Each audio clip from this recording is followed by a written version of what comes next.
وەختتان وەخێر خەڵکە کوردەوار امیدوارم لە هەر کوێ هەن ساق و سەلامەت بن.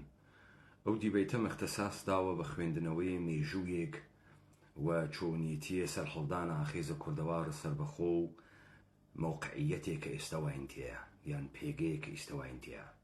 ئەو پێگە مەبەستم پێگەی کووردە.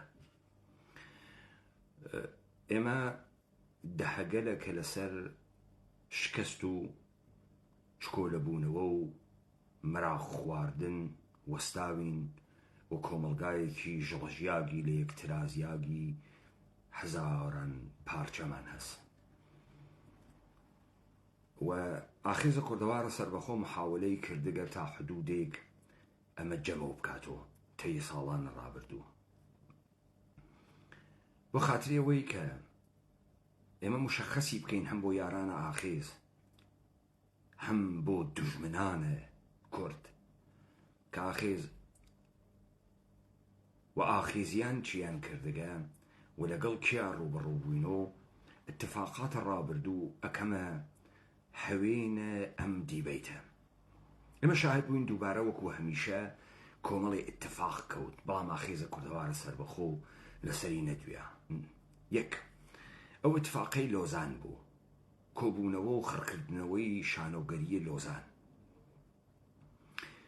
ئەو ڕووداوەی قسەکردنە خالد عەزیزی لە ڕووداو بوو و ئەو مەوزعی گرتی سەبارەت بە چەککردن و من هیچ دیبەیتێکم لە فەیسبووک سەبارەت بەم مەسئلەتدا نەنیا و ئاوڕیشم لێ نەداوە. پێشووتر ئێمە دیمان دەوڵەتە ئێرانی شانۆگەریەکی دەست پێکرد بەناوە سەرهەڵدانە ژنجیان ئازادی و ئێمە ناومان یا شانۆگەریە نەماویشیە دەوڵەتە ئێرانی و دەسە شاراوە. بەر لەوەی بڕۆمە ناوە ئەمە گەرەکمە بە چیرۆکێ دەست پێ بکەم، بە چیرۆکێ بە پێچەوانەی فرەیەک لەو شتانەی کە ئێمە بیستگمانە.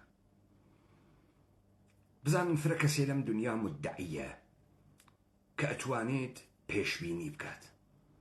مەسەڵەن ئێمە تئۆریە بازیەکانمان هەست، ئەدەیەک لە بەشە ئابووریە ئیقتسادا لە بەشە سیاسەتا مدعین کە بە تئۆریە بازیەکان ئەتوانن داهاتوو بخوێننەوە بە دەیتایەکی فرە و بە فۆرموڵهایەکی ڕاضی لەبەرەوەی ڕەفتاری ئینسانەکان، هەڵسوکەوتی ئینسانەکان هەڵسوکەوتێکی عاقڵانە منتقیە. بەڵام لە عەمەلا بە ئێمە سابت دەکرێت کە هەڵسوکەوتە ئینسانەکان عاقڵی و منتقی نییە. ئینسانەکان فرە کارێک دەکەن کە عەقڵ نایگرێ. نمونەیەکی دەمەدەستی بێرم لە ناوە ئەدەبیات فولکلۆرە کوردیە ژێوە گولەکەی بڕنە و بووڕن حەیاتم دایکی حەو کوڕبی هەروە تەماتم. ئەمە نە هیچ عەقڵێ ئەیگرێ، نە هیچ منتقێ ئەیگرێ، نە هیچ سوود و زیانی ئەیگرێ. ئەمە چ مەنفعەتێکی واتیا تۆ ئەگەر بە گولەی بڕنە و حەیاتیشی لێ بسێنن دایکی حەف کوڕبی کابرا هەر بە تەمایتی.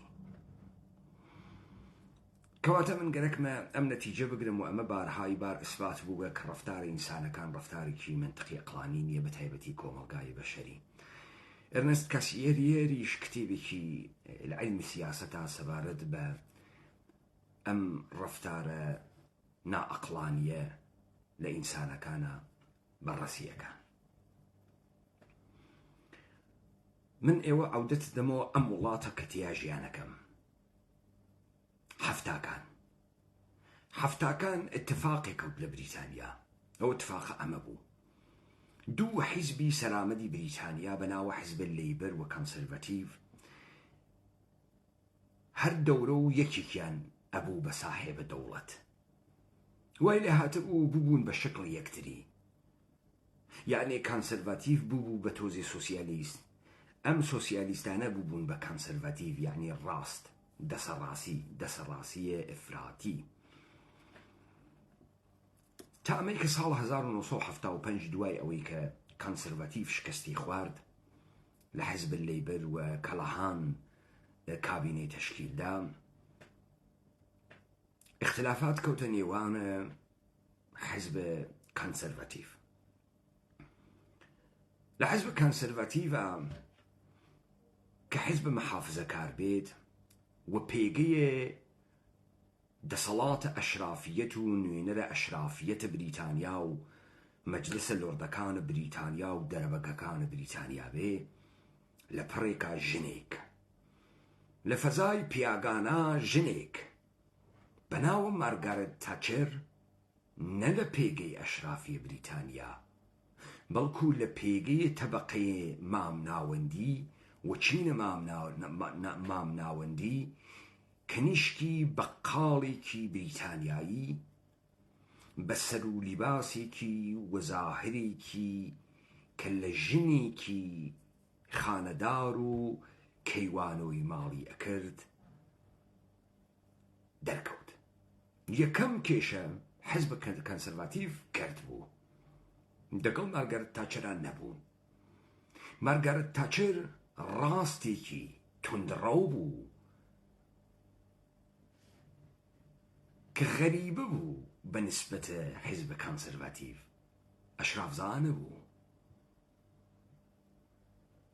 بەڵام مارگارێت تاچر لە بەرامبەرە گشتی وێسیاوە لەگەڵ گشت کەسێ شەڕیە کرد وە شەڕە ئاشکارای وازەهیە کرد هەچ کەسێ پێی وا نەبوو کە مارگارێت تاچر لە ئینتخاباتە لە کالاهان ئەیواتۆ لە کاتێکا کە کالاهان لەسەر عیداڵەتە ئیجتیماعی و لەسەر بێکاری و لەسەر ئەوانە ئەوێسیا و مارگارێت تاچر حەملەی ئەکرد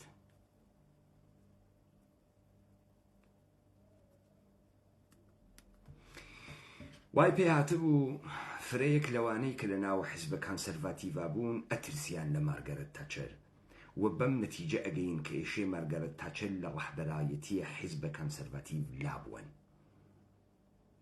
ئەمە مارگارێت تاچر بە تاکتیکە شەڕێکە بردیە بەرەو کالاهانی لە ئینتخابات بە پێچەوانەی تەواو و بەرداشتەکانە سیاسیون شکستدا دیارە ئەقڵ ئێژێت کە تۆ لە کاتە بربەرەکانیە هەڵبژاردنە هەرچەندێکیش توند بی دوای هەڵبژاردن ئێشێ فتێڵەکەت کێشیتە خوارەوە مەسەڵەن کالاهان مارگارێت تاچەری متهم کردبوو بەوەی کە بودجە ئەبڕێت حمایەتهای دەوڵەتی ئەبڕێت بڕێ خەدەماتە دەوڵەتی ئەبڕێت مارگارێت تاچر نەهات مسامحە بکات نەهات لە دەرە سڵحۆ بێتە ناوەوە بەڵکو بە پێچەوانەی تەواوە نەریتە متعارفە سیاسی مارگارێت تاچر بودجەی بڕی ئێترازات دەستی پێ کرد حەملەیان کردە مارگارێت تاچر بێکاری ئاماری چووە سەرەوە تقریباً مارگارێت تاچر لە لێوانە ئەوە بوو کە جارێکی تر چاوی بە کابینەی سەدارەتە ئەعزەمیە بریتانیا ناکەوێت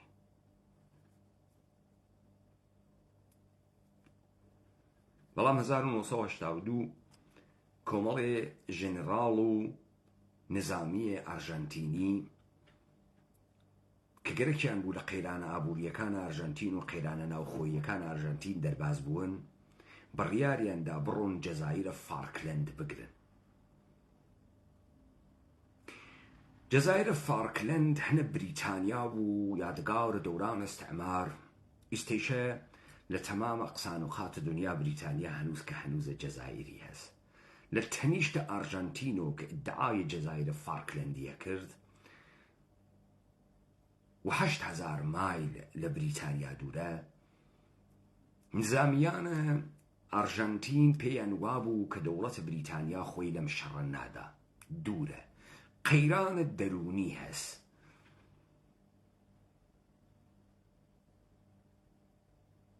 و حەملەیان کرد جەزایرە فارکلەندیان کرد بە پێچەوانەی ئەوەی کە پیاوانە محافزەکارە ناوە حزبە محافزەکارە کۆنسەرڤاتیڤ نەیان گەرەک بوو وارەدە ئەم شەڕە بوون مارگارێت تاچەرێک کە ئەمانە فکریانە کرد لەلایەن خەڵک و منفورە لەبەر ئەوەی بوجەی تعلیل داگە بێکاری فرەکردگە، مارگارێت تاچر ئیعلام شەڕی کرد لە بەرامبەر ئارژەنتینا و نیروی دەریایی بریتانیای هەناردە جەزایرە فارکلەند و جەزایرە فارکلەندی گرت.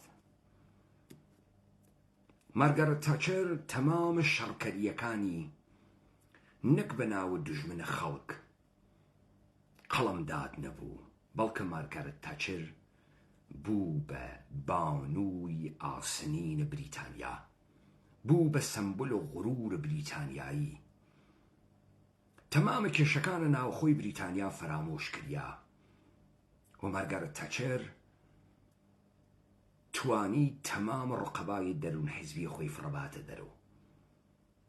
کەنیشکێکی بەقاڵێکی تەبەقەیە متەوەسەتە بە پێچەوانی تەمامیەتە هەڵس و کەوتە سیاسیەکان وا پیاگەلە محتەرەم و سیاسی بەرجەستە و کۆنەکار داوایانە کرد ئەو حرەکەتی کرد.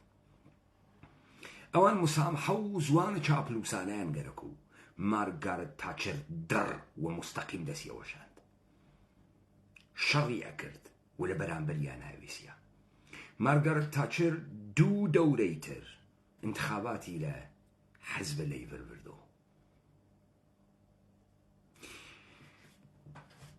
ئەوەی کە ئینسانە ئاقڵێک بێ لە حەوزەی سیاسەتا لەمە دەرس ئەگرێت. ئەو دەرسیشە ئەوەسە: ئەوەڵەن مارگارێت تاچر ئەشرافزا نەبوو، بەڵام لە ناو حیزبە ئەشرافزاکانە بوو. دوومەن لە ناو حیزبە ئەشرافزاکانە فرە ئفراتی بوو، یعنی فاوندامنتال بوو.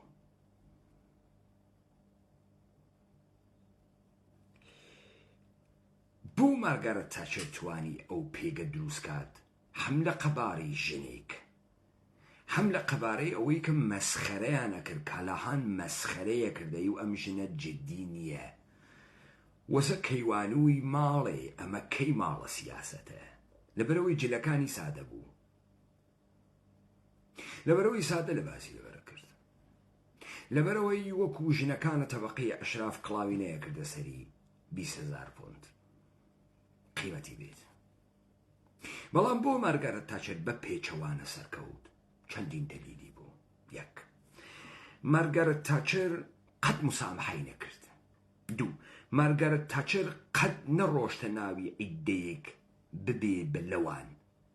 مەسەلەن مارگارێت تاچر لە تەبەقەی ئەشراف نەبوو کە ڕوویە ناوە حیزبە لەیبەر نەیگەرەک بوو ببێ بە شکڵ ئەوان.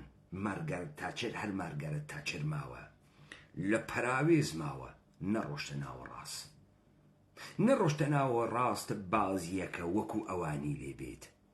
ئەگەر بڕۆشتایەتە ناوە ڕاستە بازیەکە، فتێڵەکەی بکێشایەتە خوار و ئیتر مارگارێت تاچر نەبوو. مارگارێت تاچر و دەیویت هیچ فەرقێکیان لەگەڵ یەکتریان نەبوو، هیچ جیاوازیەک لە نێوانی ئەو ئەوانی ترا نەبوو. بۆیە مارگارێت تاچر جیاوازیە خۆی لە ناوە حیزبەکەی خۆیان ڕاگرت و نەڕۆشتە ناوە سەنتەرەکەی و ببێ بە شکڵ ئەوان و نەکەوت لە شوێنە قسەکانە ئەوان. مارگارێت تاچر محبوبیەتە مەقتەعی، خۆشەویستیە گەلە مەقتەعیە ڕیاکارانەی نەویست کە بێت دوای هەڵبژاردن کە کورسیەکەی بردگەسە و سیاسەتەکانی بگۆڕێت. بەڵکو مارگارێت تاچر بە بەدەستهاوردنە سەرکەوتن و غورورە ملی بۆ بریتانیایەکان هەتای جاودانە بوو لە ناو دڵە بریتانیایەکان و ئیحساسە ئیحترامی هاورد بەرامبەر بخۆی. هەتا ئەوانەیشی کە خۆشیان نەگەرەک بوو هەستیان بە غورورێکە کرد کە مارگارێت تاچر پێیانیدا بوو. ئەم مساڵانەم هاورد تا بزانن وەختی یاران ئاخێزە کوردەوارە سەربەخۆ سەبارەت بە ئاخێز قسە ئەکەن و ئاخێز ئەدعا ئەکا ئەمانمانە کۆ کردو و من دائیمەن لە قسەکانما ئێژم استراتیژیستە گەورەی شەڕ کەسێک بە ناو سێنتزۆ ئێژێت وەختی تەوان ڕوبەڕووبوونەوەی نظامیت لە بەرامبەر دوژمنانیە حملە بکە بە ئیستراتیژیەکانی. ئێستا سوالە مەسە ئیستراتیژیەکان چین؟ بەچی ئێژن ئیستراتیژی؟ ئیستراتیژیەکانە دەوڵەتە ئێرانی چ بوو؟ با بەم سارێ دەست پێ بکەم. ئەگەر بۆ ئێوە نەبوو گە بە پرسیار تا من ئەو پرسیارە وەڵام بەمەوە، ئەرێ بوو لە کاتە ئاش بەتاڵەکەی بارزانیەکانە لە هەفتاکانە یەک نەفەر یەک فیشەکی لە مەلا مستەفای بارزانی نەدا؟ بۆ گشتی سەر لێ شێوا و سەری خستە خوار عیدەیەک خۆیان کوشت، هاتنەوە بۆ خاکە ئێران بڕنەوەکانیان فرۆشت، دەوڵەتە ئێران بڕنەوەکانی لیان ئەسەند و بە سەد من وا خۆی دابووی پێیان. بۆ لەبەرەوەی دوژمن بەرامبەر بە کورد یەک ئیستراتیژی بەکار برد. ئیستراتیژی ئەوەڵی ئەمە بوو کورد سەری لێ بشێوێت، شناسی نەبێت، دۆس و دوژمن نەزانێت و ببێ بە مزورە خەڵکی. ئەوەی مزورە ئینسانە سەر لێ شێویاوێکە، ئەوەی بۆ پوڵ و پارە کار ئەکات و بەکرێ ئەگیرێت، قەت نازانێ هۆڤیەتی چییە. ئەگەر یەک نەفەر لەوانەی کە لە لای مەلا مستەفای بارزانی بوون، یەک نەفەریان بچووکترین پێناسەی لە خۆی بووایە مەلا مستەفایە کوشت، تەسلیم نەبوو. ئەگەر بۆ کورد و کوردایەتی بەهاتایە و مەبەستی خودموختاری نەبووایە، بزانە پارە، ئۆتۆنۆمی، دەسەڵاتی مەنتەقەئی بەکرێگیراویە. ئەگەر تۆ کورد ئەسلحە ئەداتە سەرشانت، ئەو جار تۆ هۆڤیەتێکت هەسکە کوردیە و شوناسێکت هەسکە کوردیە و ئەوی تر دوژمنتە و ئێشێ دوژمن بە مطلقی قێزەون بنوێنیت. ناوەی کە بێژی بەڕاستی ئێران وڵاتێکی گەورەی متەمەدنە، ئێشێ وەکو یۆنانیەکان بێژی، مثال من ناڵێ مەمانە حەقیقەتە، ئێشێ بێژی ئێرانیەکان بەڕبەڕن، وەحشین، شەیتانن. ئێشێ دوژمنت لەوەی کە هەزلتر نیشانی بێ، قێزەونتر نیشانی بێ. عەفوو نەوەی کە بێژی ئێرانیەکان بڕاستی و 2500 ساڵ حکوومەتیان هەس و خوا هەڵی ناگری زۆر ژیرن و بەخوا خۆ پیا خاسەیشن و ئەم دژمنایەتی نییە. ئەمە چی دروست ئەکا؟ ئەمە لە تۆ ناتەوانی دروست ئەکا. دژمنە ئێمە دژمنە دەرونی بوو. استراتیژیە ئەوە کورد قەت نازانێت ئیعلامی شەڕ لە بەرامبەرە کیا بکات. ئەوە استراتیژی ئەوەڵە دژمن بوو کە کورد ناوێ قەت بزانێ بەرامبەر بە کێ ئیعلامە شەڕەکات. بۆ خاتری ئەمە کۆمەڵێ سەر و نەهادیان بۆ تۆ دروست کرد. ئەمانە هیچ وەخت نایەوێت بەرامبەر بە کێ شەڕەکەن، هیچ وەخت. هەم بەعس دوژمن بوو، هەم لەگەڵیشی دانیشین، هەم لەگەڵیشی لێدوان ئەکەین، هەم ئەڕۆین، هەم ئەمە کوردایەتیە، هەم ئێمە فدراڵی مانگەرەکە، هەم ئەمە کوردایەتیە، هەم ئێمە خودموختاری مانگەرەکە. هیچ ئەحمەقێ لە دنیا استراتیژی وا دانانیت. ئەمە استراتیژی ئەوە. استراتیژی دووەمێ کە دوژمن بەکاری برد بەرامبەر بە تۆ، ئەمە بوو هیچ وەخت نێڵێ جامعەی تۆ دوو قوتبی بوێتەوە. باش لە مقابڵە خائینە. هیچ وەخت مەرزە نێوانە باش و خائین گۆڕیا بوو بە باش و جاش.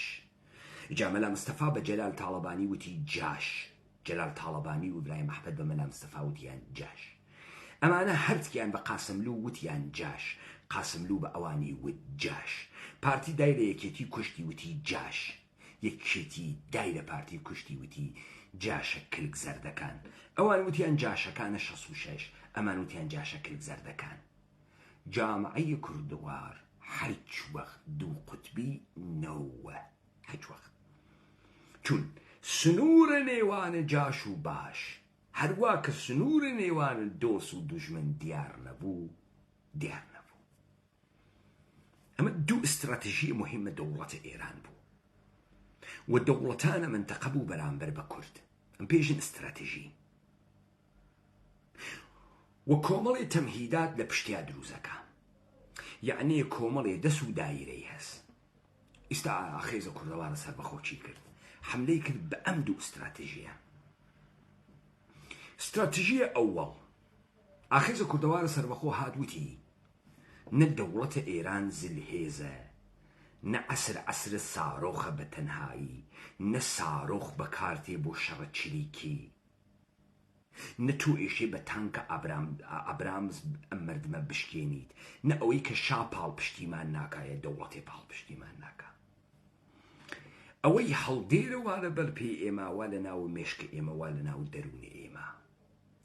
ئێمە مزورین، وەختی مزورین کۆمەڵێکمان ئەگرین، کۆمەڵێکمان بڕیارمان پێنادرێ، کۆمەڵێکمان جمێن ئەدەین، کۆمەڵێکمان خائینین، کۆمەڵێکمان هەڵدین، کۆمەڵێکمان تەسلیمە بین. ئەوەی وا لەبەر پێی ئێمە لەشکرە مەکانیزەی ئێران نییە کە ئێمە ئەترسێنیت. ئەوەی وا لەبەر پەیمانە هەڵدێری ئەوە نییە کە ئێران زلحیزە یا تورکیە زلحیزە. لەشکری چوارمی ناتۆیە. نا، مێشکە ئێمە نەخۆشە، مێشکە ئێمە نەخۆشە، بۆیە هیچ کارێکمان پێ ناکرێت. ئێمە قەت بیرمان لێ نەکردەوە ئەوە دوژمنە، ئەو دوژمنە هات کە ئێمە بکوژێت، ئەو دوژمنە هات کە ئێمە لەبین بوات. دوژمن کەسێکە بربەستە بۆ دروزەکە. دوژمن ئەتوانێت چمکێک بێت، ئەحمەق، جاهیل، نادان. تۆ حەزی پێ ناکەی جاهیل و نادان بیت. ئەوەی تۆ ئەکا بە کارەکتەر دوژمنەکەتە. تۆ هەر لە منداڵیەوە بە قیاسکردن خۆت لەگەڵ ئەوی ترا گەورە ئەویت. ئەو مناڵەی وا تەزادی نەوێت، بەرکەوتەی نەبێت لەگەڵ ڕفیقەکانی لە ناو کوچە و کۆڵانە، شتێکی نەوێت و کەسێکی تریش بیوێت و شەڕی لەسەر کات. ئەو مناڵە ئەگەڵ لەگەڵ بنەماڵەیە، لەگەڵ باوکیە، لەگەڵ دایکیە، لەگەڵ برایە نەکەوێتە تەزاد، بە حەیاتی کارەکتەرێکی گەورەی کۆمەڵایەتی لێ دەرنایێت. تێ هەڵدریاگێکی مشنی دایکە چکە دروست ئەوێت کە بە کەڵکە حیچێ ناخوا، نە شەخسیەتی گەورە ئەوێ، نە ئەقڵی ڕۆشتەکە.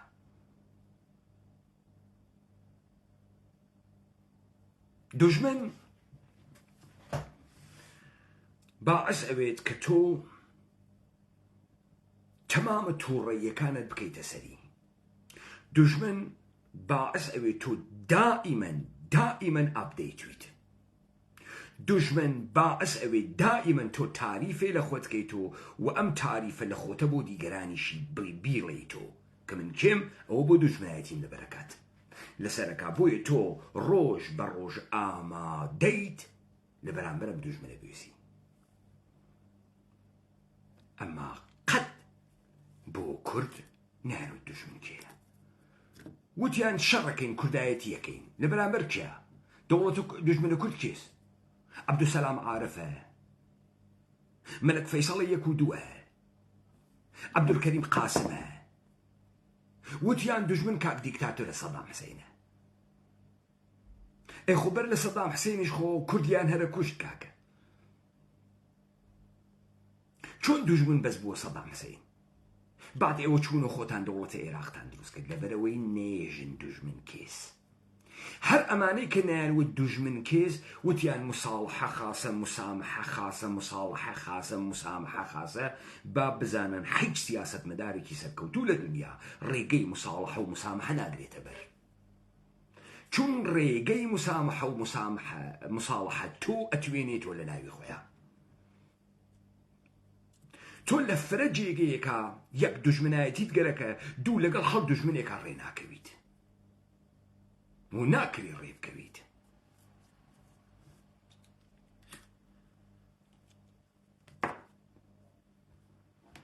هەر ئەو دوو استراتیژیە لە ناوی کۆمەڵە و دموکرات و پەکەکەیشا بوو. ئەوەڵەن چون ئەمانە بەرساختەیە دەوڵەتە ئێرانین، پێشمەرگەیەکی کۆمەڵە، پێشمەرگەیەکی دموکرات و پێشمەرگەیەکی پەکەکە نازانێت لە بەرامبەر کیا شەڕەکە. دۆسی کێس، دوژمنی کێس نازانێ ئەوی تری ئەو کێس، بۆیە قەت بڕیاری بۆ نادرێ. ڕۆژێ ئەگری برا ڕۆ چەکمانەکەن ڕۆژێک بۆیە تۆ ناوێنی لە ناوی ئەم جەریاناتە یەک نەفەر لەسەر پێناسەکردنە دۆست و دوژمن یەک فەرماندەی خۆی کوشتوێت هەڵسنەوە گروپێک بن لە میلە ئەسڵحە لە بەرامبەر گروپێکی ترا تۆ ئەمە ناوێنیت بزانە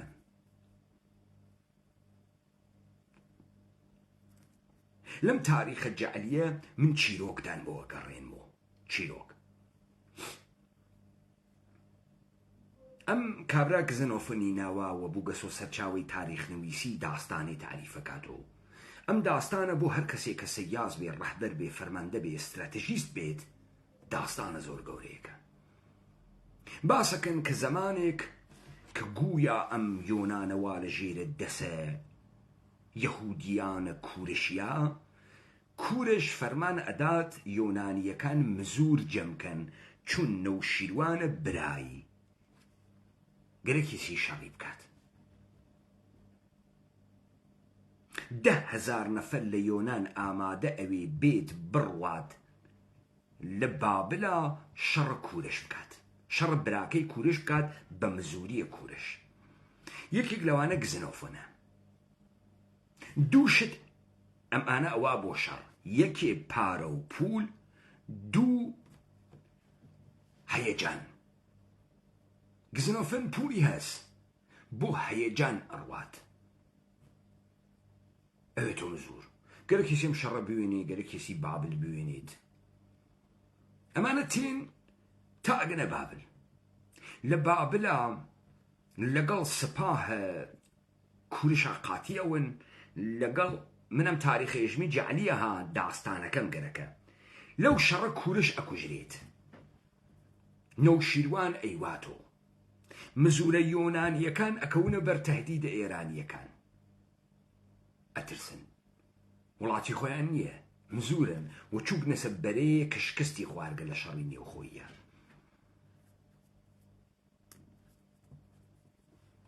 نەوشیروان ئەمانیان پێداژێ بگەڕێنە وڵاتی خۆتان سەردارێک ئەهەنێری لەگەڵ یانە تا ئسکۆرتیان کا بەرە وڵاتی خۆیان بە پێچە ڕێگە ئەیانوات ئەمانە ئەترسن یەک خۆراک بەشیان ناکە دوو ڕێگەکە پێچ و سەختە مەشکوک ئەوە نێژن نەم سەگبا بە خەریکەمان خەڵەتێنی ڕەهبەرانیان ئەمە بە کابرایە ئێرانی یا یەهودیێژن سەرانەکانیان ئەگرن لە تەوتەئەیەکە ئایان کوژن گزنۆفۆن شەو بەم نوکتە پێی ئەوات ئەم یۆنانیانە وە هاتگنە ئەگرا گشتیان مزورن بۆ پوڵ هاتکن دەرنەتیجە هۆڤیەتیان نییە دەرنەتیجە شەڕیان پێ ناکرێت دەرنەتیجە گشتیانە کوژرین بۆ ئەوەڵین بار تێتە ناویان ئێژێت ئەو ئێرانیانە شەیتانن شەیاتینن بەڕبەڕن وەحشین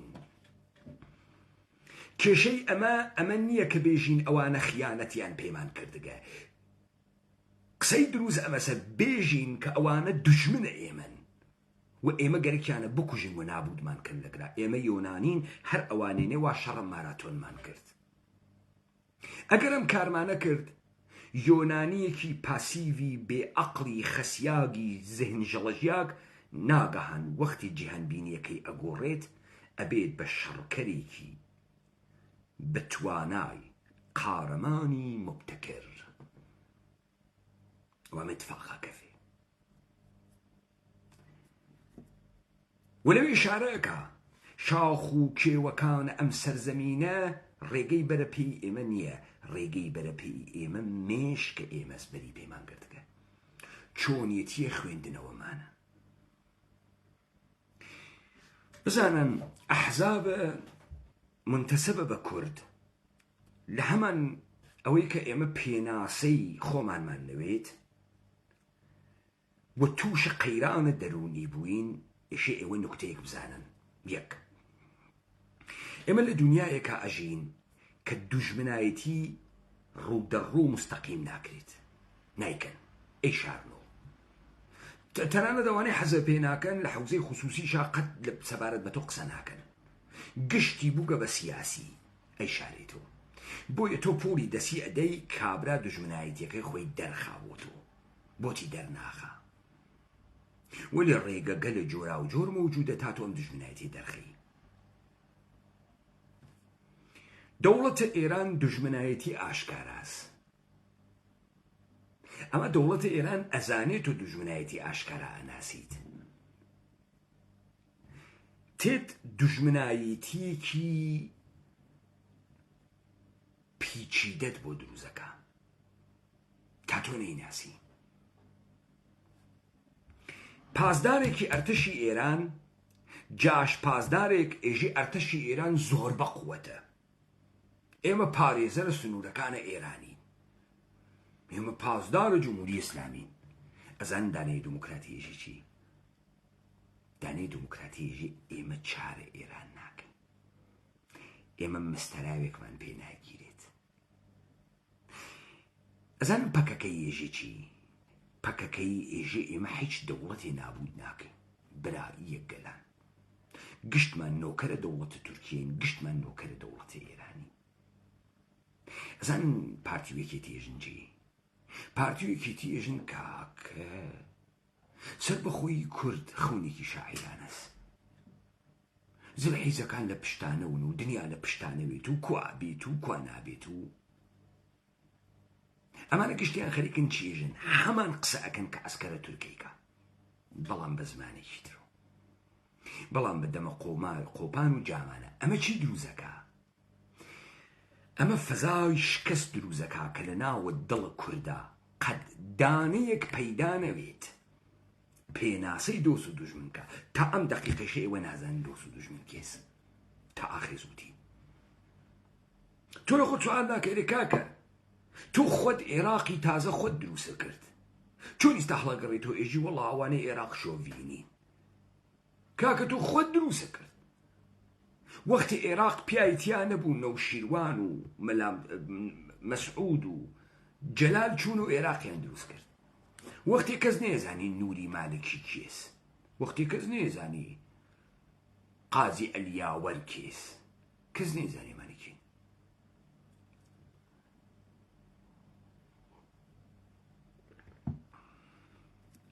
ئێستا پێشمەرگەی کۆمەڵ و دموکراس پێشمەرگەی پەکەکە نازانی دوژمن کێس. ئەمما ئالەگرا ئەحزاب بە تەقلیدە لە دەوڵەتە ئێران استراتێژیەتر وەکارەوەن، استراتێژیە دوژمنایەتی ئەخلاقی.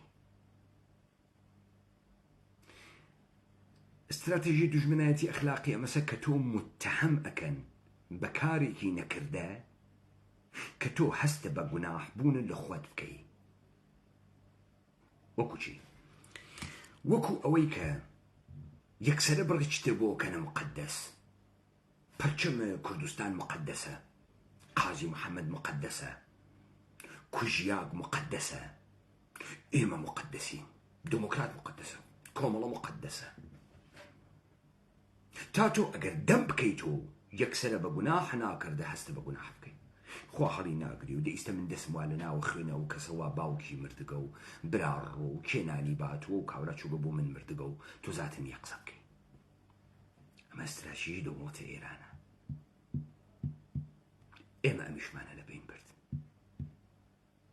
ئەمیشمانە لە بین برد. ئێمە مستەقیم سراحەتەن حەملەمان کرد، نەقدمان کرد و دامان پرۆساندن تا چه اتفاقی بکەفێ. استراتیژیەکی تری دەوڵەتە ئێران هیچوەخت نایە فەزاد و قوتبی بێت و لاوە تەزاد چتە خراوەیەکە، شەڕ چتە خراوەیەکە، لاوە ئەوە کەی ئەوی ترماگە، ئەوە هێنە دەورانە بەڕبەڕیەتە. هەر کەسێ ئەم قسەیە کرد غەڵەتی کرد، غەڵەتی کرد. ئەوی ترماگە، تۆ بێ ئەوی تر نەپێناسەت لە خۆت هەست، نە بە هیچ کوێ ئەگەی، نە تەعریف شەفافێک لە خۆت ئەتوانی بکەی. تۆ بێ ئەوی تر مەوجود نییەی، ئەوی تر دائیمەن تۆ بە قووەتەکە. ئەسڵەن دوژمنەکەی تۆ تعریف ئەکاتۆ، دوژمنەکەی تۆ قوتبنەمای تۆس، ڕێگە نوێنە تۆس. من ئەوەی فێر بووگم لە سیاست لە دوژمنەکانم فێروگم، لە دەوڵەتە پیچیدەی ئێرانی فێروگم، لە دەوڵەتە پیچیدەی تورکی فێروگم، لە بریتانیا و نظام سڵتە فێروگم. حتا ئەو پیچیدەست من پیچیدەترەوەم، حتا ئەو پیچیدەتر حملە بەمنەکە من پیچیدەترەوەم. پس دوژمن ئەتوانێت چنکێک بێت، ئەتوانێت کەسێک بێ ڕێگەت بگرێ، ئەتوانێت سازمان و نەهاتێک بێت، ئەتوانێت یاسایەک بێت، ئەتوانێت دەوڵەت میلەتێک بێت. ئەمانە گشتی بەر بە تۆکردن و تۆ حەزی پێ ناکەی ئەوێویتە، حەزی پێ ناکەی. تۆ بەرە وەختی خۆت قیاسەکەی بە دیگەران، تۆ حەز ناکەی چنووکوی، حەزەکەی سخاوت مندوی، تۆ حەز ناکەی نامردوی، حەزەکەی مردوی، تۆ حەز ناکەی گەیوی، حەزەکەی هێرەتوسێکشواڵوی سترتوی.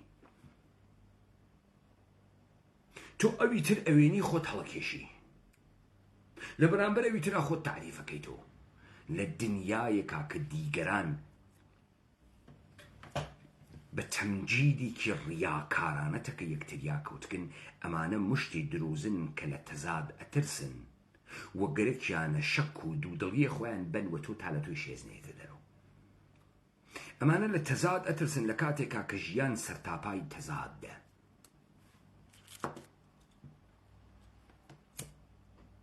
وە گەرەکیانە پەشیمانتکەنەوە. ئاخیزە کوردەوارە سەربەخۆ بۆ شکستی بە ئەمانە هاورد. تەواوە ئەو ئستراتیژیانە ئەوان تعریفیان کردوویمە باتڵمان کردو، ئەوان پێناسەی کوردیان نەکرد و کوردیان بێهۆڤیەت و مزور کرد و ئێمە هاتین پێناسەی کوردمان کرد و ئیعلام شەڕمان کرد بەرامبەر بە ئەوەی ناوخۆ. ئیعلام شەڕمان کرد بەرامبەر بە کۆمەڵە، بەڵامبەر بە دموکرات، بەرامبەر بە پەکەکە. لەبەرەوەی دەوڵەتە ئێرانی پیچیدە، زەمانە دەست و دەسەڵاتە دەوڵەتە ئێرانی. ئێمە نهاتینە سەر ئەوەی بێژین کێ خیانەتی پێمان کرد و براڕۆ ئێمە قوربانین و براڕۆ ئێمە مردین. ئێمە مشەخەسەن وتمان ئەدەیەک دوژمنی کوردن و گەرەکیانە کورد نابودکەن و ئێمە نابودیانەکەین، یا نابودمانەکەن یا نابودیانەکەین. ئەوڵێن اتفاقە و کورد پێناسەی لە خۆی بەیە کرد. ئیشتە کوردەزانێ دوژمنی کێسە. دوو، ئێمە کۆمەلگامان تەقسیم کرد و ئینجیل لوقا هەر کەس لەگەڵ منانیە دژە منە. ئەمە کەلامە ئینجیل لوقاس ها، هەر کەسێ لەگەڵ من نییە دژە منە. ئاخەزە کوردەوارە سەربەخۆ پێناسی جەهان و کوردی، تەمەدون و کوردی ئەکات. ئەوەی لەگەڵە ئێمە نییە دوژمنە، ئەوەی لەم جیهانە ناگونجێ دوژمنە. ئایەندەیش سابتی ئەکا ئێمە ئەبین بە هێز و گەورەترین هێزین و گەورەترین شکستمان هاورگە بەسەر گشتیانە. وەلێ ئەوانە مەشتێ ئەحمەقە سەرسپێر دریاگن. لەبیرتان دێ وتم مارگارەت تاچەر لە پەراوێزا دەسی وەشاند؟ تۆ بە عنوانە کوردە قەومی ئیتنیکی لە پەراوێزا بە هوڤیەتە کوردی دەتوانی تاران گریت. نە تەلاشکەی خۆت خەیتە ناو تاران، ئەکەویتە ناو مسامەحە مساڵەحە، خۆت لە دەسەدی تاریف لە خۆت نییە. هیچ فەرقی ناکەی لەگەڵ ئەوانی ترا، چ فەرقێکەکەی؟ هیچ فەرقی ناکەی. بەڵام ئێمە هاتین وتمان ئەوانەی کە لەوێدان دیاگن مشتێ کۆرپۆرێشنن وا جەهانە ئینقیادیان هاورگە لە بەرامبەر جەهانە ئازاد کوردی. تەمەدونە ئینقیاد لەگەڵ تەمەدونە ئازادە تەقابڵ، دوو تەمەدون، دوو حەزارەت و دوو ژیارە لەگەڵ یەکتری.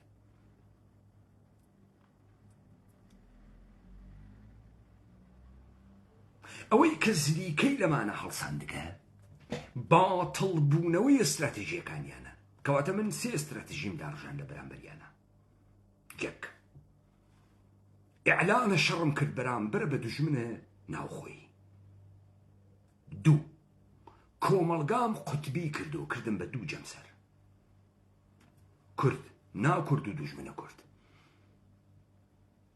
هەر کەسێک لە بەرامبەر بەرژەوەندیەکانە کووردا ئەویسێت وە گەرەکێسی بە سەتحیگەری، بە مادیگەری عەوامانە، بە هاودڵی چاپلوسانەی ڕیاکارانە، ئیرادەی دوژمنی لە ئینسانە کووردا بکوژێت و ئینسانە کورد هەزار فاق کات دوژمنە ئێمە سوەلی ئەدەین و هیچ شەکێکیشمان نییە وەلێ ئەدەین. وەلێماندا کەواتە ئەوەی کە ئێوە چاوتان پێکەوت زەرفە ساڵان ڕابردوو پێناسەکردن دوژمن بوو. پێناسەکردن دوژمن، دەست و دەسەڵۆکە دوژمن، چهرەیە دوژمن، تاکتیک و استراتیژی و تاکتیکەکان دوژمن وە لێیانمەندا. ئاخێزە کوردەوارە سەربەخۆ بۆیە پەرەیسەند چون ئێمە فەرقەمان کرد. ئێمە نەچوینەوە ناو مەرکەز، نەچوینەوە ناو سیاسەتە کوردبازی، نەچوینەوە ناوە هەمان قەوانە سەر لێ شێواویە دوژمنانە بەرامبەر بە کورد. لە گراوێسیان پەیمانە حەیدەری و ئاخێزە کوردەوار و سەربەخۆ و یارانی هوڤیەتە مشەخەسیان هەست، شوناسە مشەخەسیان هەست، فەرقەکەن و هەر ئەم فەرقە بەرجەستایان نەکاتەوە. حەتا زیاتر ئەدەین لە دوژمن، زیاتر دەمامەکی لەسەر لا ئەدەین، زیاتر هۆڤیەتە خۆمان بەرجەستەوێتەوە. با من داستانێکتان پێ بێژم لەم ئنجیلە یەهودی مەسیحیە. تۆ بڕێ دوژمنت هەست شاراوەت خەڵک نازانێت. مثال داووی پێغەمەر هەست بەوە ئەکا باوکی ژنەکەی خەزووری گەرە کێسی بیکوژێت، حەزی پێ ناکات، پلانی هەز بیکوژێت، بەڵام نازانێت چۆن سابتیکە. کوڕە خەزووری ڕەفیقە داوودە، داستانە کەس لە ئینجیلا بڕۆم بخوێنەوە، پێی ئێژێ باوکت گەرەکی من بکوژێت. کوڕە باوەڕ ناکات، ئێژێ سابتی پێ دەکەم باوکت گەرەکی من بکوژێت. ئێژێ چۆن؟ ئێژێ لە فڵانە میێوانیە کە گەرەکتە بڕۆی منیش داوەتم من نایم، بەڵام تۆ بیانوێکی هەروە بیانوێکی وا ئەقڵ نەیگرێ بێرۆ جۆرێ بە باوکە بەربخوا. باوکت ئەگەر منی خۆش گەرەکوێت ڕەفتاری جۆرێکی ترە، ئەگەر منی خۆش نەگەرەکوێ ڕەفتاری جۆرێکی ترە. ڕۆژە میێوانێکە داو ناڕوا، کابرا بەجێ داو ئەڕوا و ئێژێت بیانوویەک تێرێت و بیانوەکە ئەقڵ نایگرێ. باوکە کوڕەکە ئەمە بە تەوهینە بەخۆی پێناسەکە، بە بێڕێزیە بەخۆی پێناسەکە. ئێژێ ئێستا بڕۆن بە سەربازەکان بیگرن و بێرنی لەگرا بیکوژن، تەوهینی پێمان کرد. لەگرا داود دەسە باوکەکە بۆ کوڕەکە دەرەخە. حیزب دموکرات پەکەکە مشتی دەمە قۆپان جلە کوردیان لەبەر کردو بە جامانە بێ پێناسە. خەریک بوون سیاسەتەکانە دەوڵەتە ئێران لەگەڵ کۆمەڵایان بردەبەرەوە بە پارتی بە یەکێتی. ئاخێزە کوردەوارە سەربەخۆ ئەهات ئەمانەی تاقیە کردو، دەنگەکانی لێدا، ئەمەلیاتەکانی لێدا، پرسیاری لێکردن.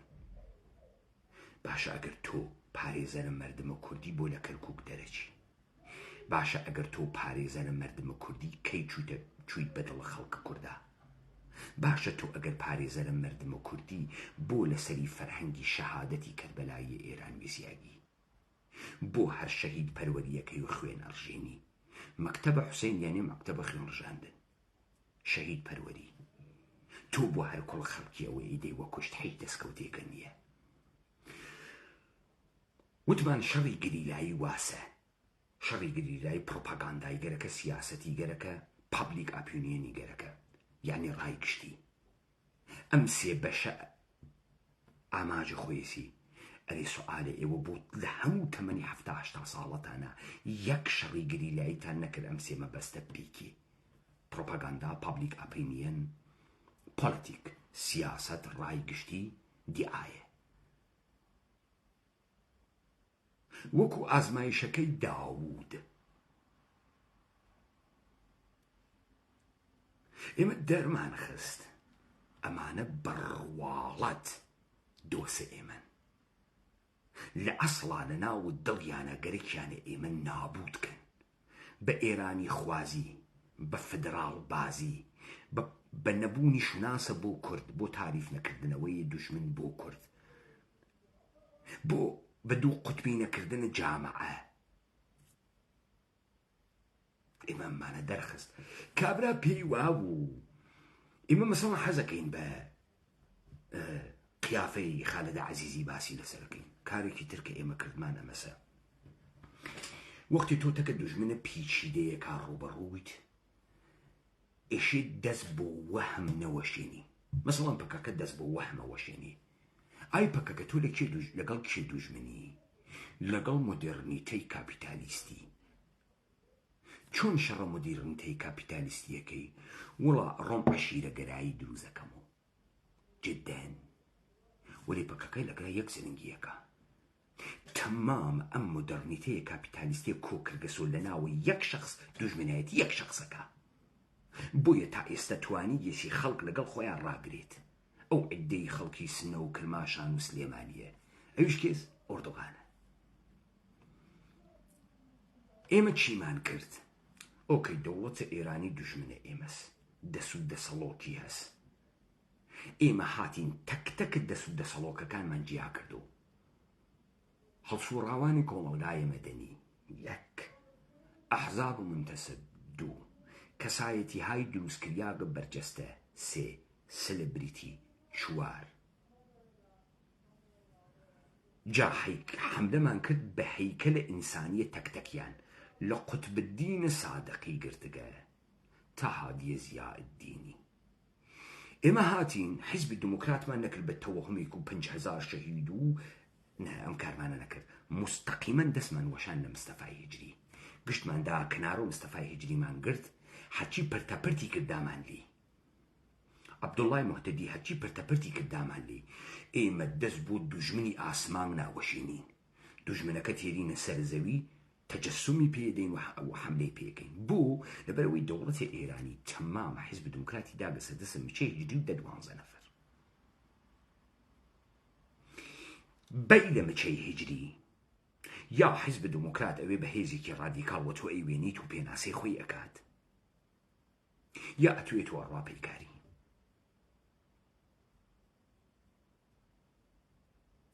دەوڵەتە ئێرانی عیدەیەکی لەو سەرەدانیاگە تا کۆنا ڕسقەکەیان وە دەسۆوێت تا حتا زیاتر ئیبهام بدەن بەن لە مچەی هیجری پشتە سەر مچەی هیجریەکەوێتە دەر دەوڵەتە ئێرانی فەورەن بە فریای مچەی هیجریەکەوێ تا ئەدەی لە مچەی هیجری دەوڵەتە ئێرانی دوو دموکرات دەتلێنێتەوە فەورەن خوێنیتیەکە تا ئەدەی لە ئەبەی موحتەدی دەوڵەتە ئێران حاژەکی ئەهەنێرێت حەیا نەکاتۆ ئیستە ماجەرای چەککردنە ئەمانەسە حەیا نەکاتۆ حتا بەی لەمانە دەوڵەتە ئێران ئیشی بێتی یارمەتیە حتا زیاتر تۆ لێیانەدەی ئەو زیاتر خۆی دەرەخات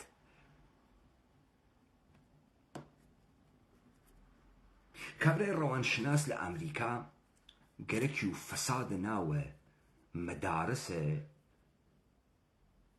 پایتەختە ئەمریکا دەربێرێ واشنگتۆنە گەشتبانەکە لە پشتە ئەم فەسادە کەوا لە ناوی دەستگای ئامۆژپەروەرشەیە ئەو نێزانی بەکی حەملەکە نێزانی بەکی حەملەکە مەسەڵەن کورد بەکی حەملەکە خوا هەڵی نابری و ئێمە بەڵ بەختین و دنیا گەماڕۆمانی داگە و دەوڵەتە ئێران و بەخوا نازانم و عەلی خامنەی کەسیفە نەوەڵا نازانم و بەخوا و خۆ ئەمە تو شەڕ لەگەڵ هیچ کەسێکا پێ ناکرێ تۆ نازانین تەرەفە کێس کاورای ڕەوانشناس وتی ئەگەر من بێژم دەوڵەتە ئەمریکا فاسدە و نەچارە دەوڵەتەکەم و بێژم کابینە فاسدە کابینەم پێ ناڕۆخێت و بێژم تەواو ئامۆژپەروەرش فاسدە 1 ملیۆن نەفەرم لە کار پێی دەرناکرێ ڕووی یەخەی مودیرەکانی مەدارسی گرتی و دایلێن ئەوەنەی دالێیان نە ئەشکەنجیان کە مەبەستم بە ڕەخنەگرتن هێرش بردن و بە فاسد خەتابکردنیان تا ئەوانەی وانە پشتە ئەم مودیرە دەرکەفن وەختی ئەیدا لە دەیوید ئێرنەست و ئابراهام و چوزانم ئەوانە گشتی دەرەکەوتن ئاتنە کۆمەکی ئەدەی لە حیزب دموکرات و ئەدەی لە مچەی هیجری یارمەتی دەرانە مچەی هیجری تێت ئەدەی لە عەبە ئۆجالان یارمەتی دەرانە عەبەی ئۆجالان یاڵڵا ئەکەونە پەلەقاژە بێنە یارمەتیە ئەبەو ژێلان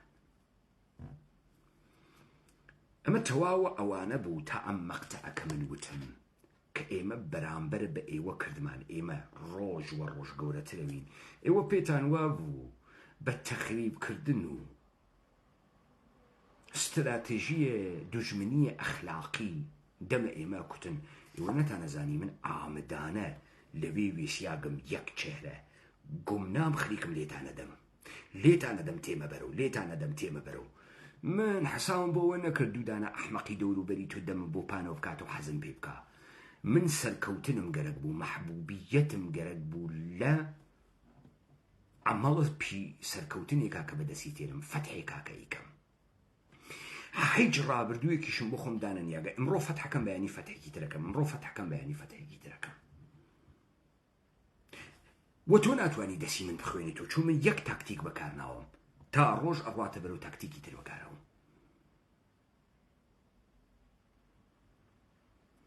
تۆ فکرت ئەکرد خەڵک ئەکەیتە دژمنە من محبوبیەت توورێ ناهێرێت لە بەرامبەر ئیحترامە حتا ئەگەر ئیحترامەکە لەسەری ترسوێت ئێمە ئەو ئیحتراممانە لە دوژمنیشا دروست کردگە ئەزانێ ڕەقیبێک نین بماخوات ڕەقیبێک نێبێتە مەیدانمان و ئەزانێ لەگەڵمانە ڕوبەڕوو بوویتەوە دۆڕێت هەر کە لە مەیدانە ئێمە ڕوبەڕوو بگۆس و دۆڕیاکە بۆیە ئێوە سیاسەتە ئیگنۆرتان گرتووە بەروەلی من ئەو سیاسەتەم شکاند بە مەواجهاتی کە دروستم کرد لێتان و دام لێتان تا ئێوە توانۆ ئێوەم لە بین برد ئاخێز ڕۆژ لە دوای ڕۆژ گەورەتر و گەورەتر و گەورەتر بوو چون من فەتحم هاورد بۆ کورد من پێناسەم هاورد کەس سەر لێ شێواو نەبوو گشتی هات بە تەنیشت مۆریسیا ڕۆڵەی قارەمان هات لە کەنال مۆریسیا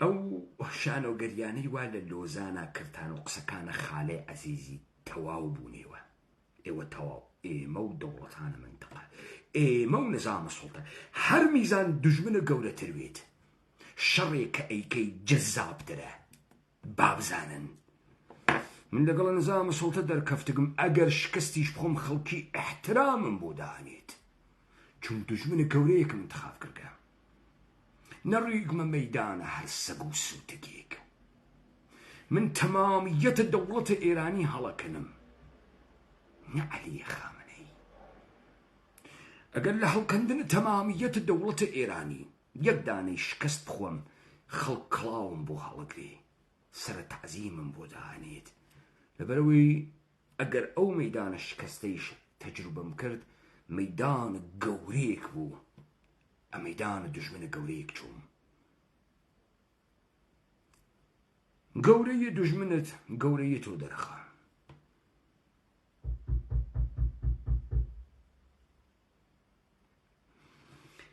ئەمانەم شەرحدا بۆ یاران ئاخیزە کوردەوار و سەربەخۆ لەبەرەوەی لە بەرچاویانە ڕوونوێ ئێمە وەختی ژین ئەمانمانە نابود کرد تۆ ئێشێ ڕەهبەرویت استراتەژیستویت ئیدە پەردازویت بە شەهامەت ویت شمشێر کێشویت تا بتوانی لە دەقیقە و سانیە تاکتیک بگۆڕی و بزانیت وەختێژی استراتژیەکانە دوژمن چین کە تۆ نابودیانەکەی لایەوە خۆش